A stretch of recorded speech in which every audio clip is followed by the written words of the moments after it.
Guys, আমরা আসছি কুমিল্লা থেকে। তো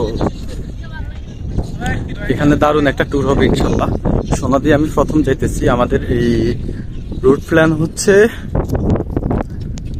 সোনাদি এক রাত থাকবো, এক রাত থেকে পরের দিন সকালবেলা মহেশখালী যাব। মহেশখালী সারাদিন ঘুরে বিকেলের মধ্যে কক্সবাজার ব্যাক করবো, ওখানে রাতে থাকবো অ্যান্ড সারাদিন ঘুরবো। আমরা এখান পর্যন্ত এসেছি কুমিল্লা থেকে নাইট কোর্সে, এই নাইট কোর্স ট্রেনে করে চিটাগং আসছি। চিটাগং থেকে সৈকত এক্সপ্রেসে আমরা কক্সবাজার আসছি। কক্সবাজার থেকে অটোতে করে নাজিরার টেক আসছি।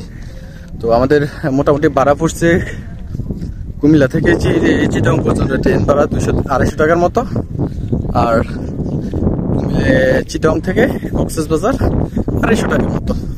আর কক্সবাজার থেকে একটা টমটম মানে হচ্ছে আমরা যে অটো বলি ওইটাই, ওইটা এই 300 টাকা রেন্ট।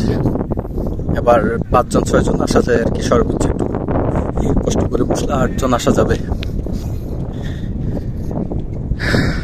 নাজিরের টেক হচ্ছে কক্সবাজারের এয়ারপোর্টের এই রানওয়ের পাশে আর কি। খুবই সুন্দর একটা জায়গা। এখানে একটা ছোট একটা জেটি ঘাট আছে। আপনারা চাইলে নাজিরে সোনা দিয়ে যাওয়ার জন্য 6 নম্বর ঘাট দিয়েও যেতে পারেন। 6 নম্বর ঘাট একটু দূরে, আর এদিকে নাজিরের টেক কক্সবাজার থেকে একটু কাছে।